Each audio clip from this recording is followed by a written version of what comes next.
সেইদিনাখন অভিনাশৰ দেউতাকৰ এক্সিডেণ্ট হোৱাৰ বাবে ৰাতিটো সি হস্পিটেলতে থাকিব লগা হৈছিল। আজিৰ পৰা কেইবাবছৰো আগৰ কাহিনী। অভিনাশহঁতৰ ঘৰত তাৰ দেউতাক, তাৰ মাক আৰু সি তিনিজন মিলি এটা সুখৰ পৰিয়াল। অভিনাশৰ দেউতাকে চৰকাৰী চাকৰি এটা কৰে। আজি কেইদিনমানৰ আগত সিহঁতৰ গাড়ী এখন কিনিছে। সেইদিনাখন শনিবাৰ আছিলে। দেউতাক অফিচৰ পৰা আহি আছিলে।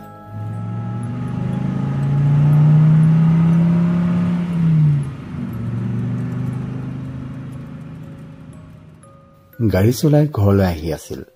আহি থাকোঁতেই হঠাৎ গৰু এজনী পৰিলহি আগত। ব্ৰেক মাৰিলে যদিও তেওঁ হাতত কষ্ট পালে। ইফালে অভিনাশ ওলাই গৈছিল কাম এটাত। হঠাৎ ফোনটো বজি উঠিল।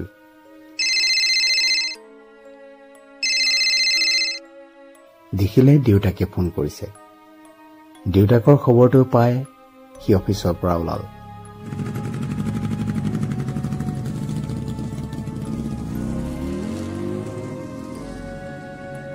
দেউতাকক লৈ গৈ সি হস্পিটেল পালেগৈ। সময় সম্ভৱ সন্ধিয়া 5:30 মান বাজিছিল। ডক্তৰ আহি চেকআপ কৰাত গম পালে যে ফ্ৰেকচাৰ হৈছে। তাৰ উপৰিও ভৰিত অলপ ব্লিডিং হোৱাৰ বাবে ৰাতিটো আজি ডক্তৰে হস্পিটেলত থকাৰ কথাই ক'লে। অলপ পিছত মাকো হস্পিটেল ওলালহি।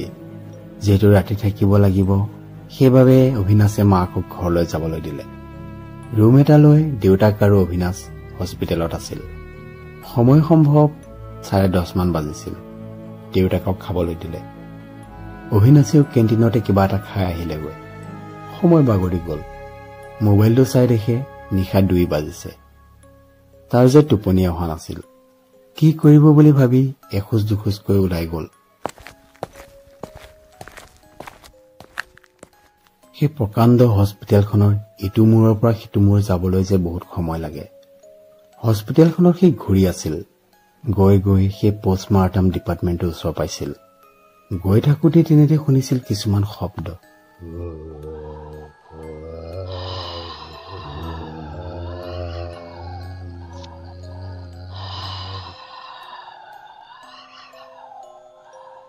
এনেকুৱা লাগিছিল যে সেই ডিপাৰ্টমেণ্টৰ ভিতৰত কোনোবা সোমাই আছে। কোনোবাই যে বস্তুবোৰ দলিয়াবলৈ ধৰিছে।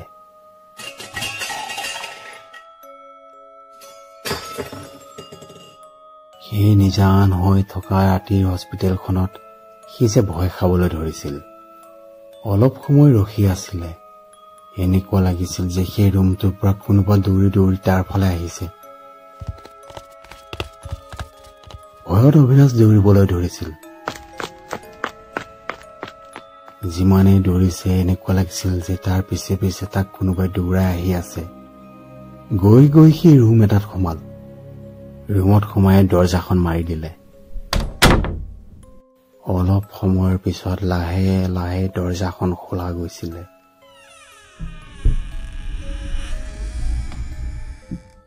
মুখত হাত থৈ অভিনাশ বিচনাৰ তলত সোমাই কঁপিবলৈ ধৰিছিল। কাৰোবাৰ ভৰিৰ শব্দ যে ভালদৰে বজি উঠিছিল তাৰ কাণত। ৰুমত থকা বস্তুবোৰ কোনোবাই দলিয়াবলৈ ধৰিছিল।